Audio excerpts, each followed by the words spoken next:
Good morning, fourth grade. Happy Tuesday. This is Tuesday. Today we're going to start looking at our 4 objectives. We're going to do it in 2 different video segments. In the first video segment, we're going to tackle making predictions and fairy tales. Making predictions is found on page 26. Remember, we're in the small reads, Monday, Tuesday, small reads. Making predictions, page 26. It looks like this. It's got making predictions at the top of the page for you to find easy. All right, we're going to read it first, and then we'll take a look at some of my notes.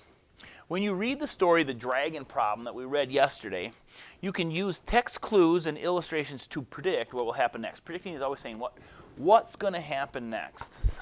Sometimes in the morning I look upside, I see some really gray clouds, and I make my prediction. It looks like it's going to rain today, right? If I'm watching a little toddler who's just learning how to walk, and I see him toddling back and forth, my prediction would probably be he's going to fall down. Same thing when we're reading stories. 2 different things you can use. First of all, use clues and illustrations. Now, illustration is a fancy word for pictures. Use the pictures to predict what will happen next. And then I like to say, use your past knowledge. What do you mean? Well, I've read so many of the Jack and Annie Magic Treehouse books that I already know what's going to happen in the next book. Jack and Annie are going to go to a castle, right? And what do you think is going to happen in the castle? Well, they're going to get in trouble. And how are they going to get in trouble? Well, Annie's probably going to do something that she shouldn't do. Now, how do I know that? Well, I had read another story about her where she went to try to pet a pteranodon, right? And then we had the T-Rex, and you could just about predict trouble's coming.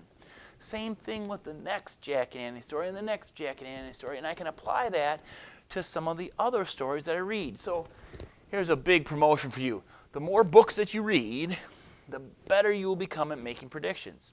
Now, why do we make predictions? Well, we want to make predictions so that we comprehend better. Comprehend means to know what you're reading. And the better we comprehend, the better we will remember. So use the predicting strategy to go ahead and help you become a better reader. All right. Well, let's see what the book says about it. As I read, I see that Ling wants to marry Princess Peng. Then the emperor announces that he who gets rid of the dragon will get to marry his daughter. Immediately I'm starting to think he's in love with the girl, and the dad said you can have the girl if you destroy the dragon. Well, immediately you should have been predicting, I immediately was predicting, let's go kill the dragon. Now, in past stories, I read about great knights of honor slaying a dragon with a sword. So my prediction was that he would slay the dragon with a sword. So my prediction was half right and half wrong. And making predictions, whether they're right or wrong, still helps you comprehend. And so at the end of the story, when he got the dragon to fly away by scaring it, I had to change my prediction a little bit. I was half right, he got to marry the wonderful princess, and half wrong. We scare the dragon off rather than slay him with the sword. While you read, work on making predictions. All right, let's move on.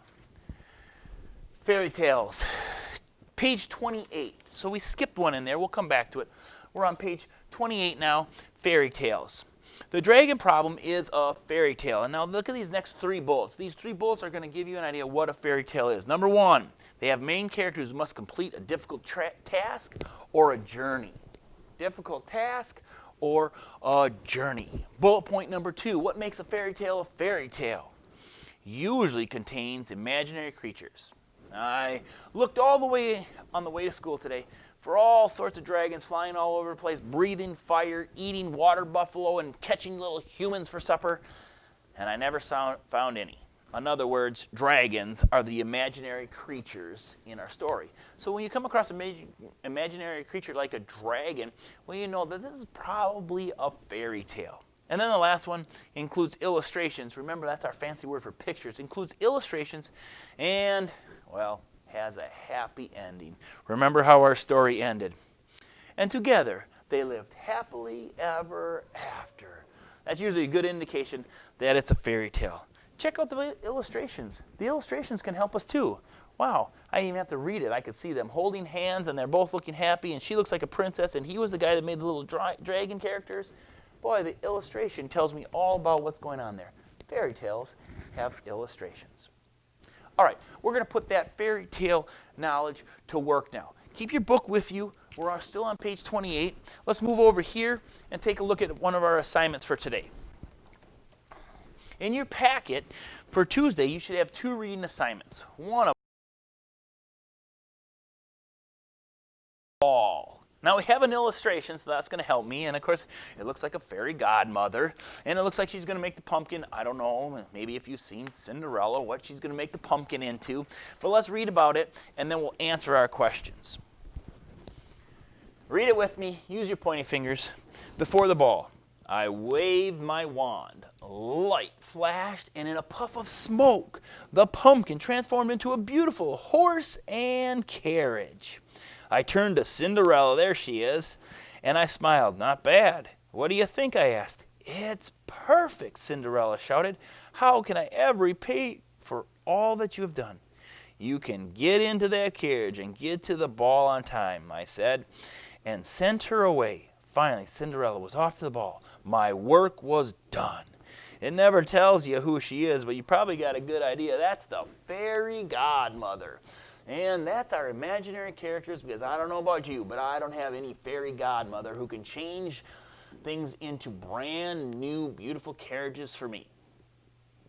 On these worksheets that look like this, every week when we have them, we want you to answer the questions in complete sentences. To do that, we're going to take part of the question and put it into our answer. For example, number 1, how do you know this story is a fairy tale? Okay? I'm going to take the question, how do you know? I know this is a fairy tale. And you notice that I spelled them all correctly because they're right here. And how do I know it's a fairy tale? Well, I know it's a fairy tale because there's an imaginary character. Oh my goodness, I don't know how to spell imaginary. Don't worry, I have my book. There it is. They usually contain imaginary characters or creatures. And so I'm going to use my book to help me answer these questions. I know this is a fairy tale because of the imaginary character. And I'm going to put a comma, the fairy godmother. And notice my sentence ends with a period. You got to start a sentence with a capital letter, and you got to end it with a period. Number 2, what events, now events are what happens in the story. What events in the text identify it as a fairy tale? In other words, what couldn't happen in real life? The event in the story was when, and what was it? What did she do that couldn't happen in real life? Hopefully you're thinking about the pumpkin into a carriage. I don't know how to spell those things. Don't worry. It's right up here. Story was when she turned the pumpkin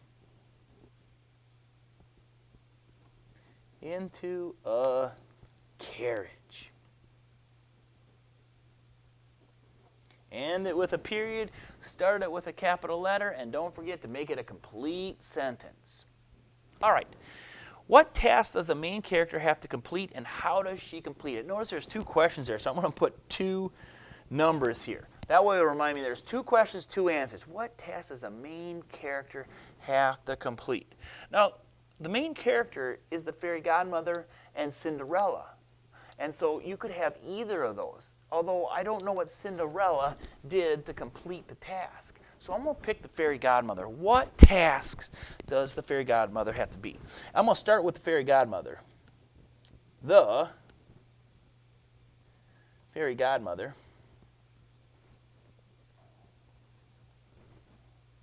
has to get, lowercase g, get Cinderella, spelled correctly, it's at the top, to the ball. And how does she complete it? She uses her magic wand to help make the carriage.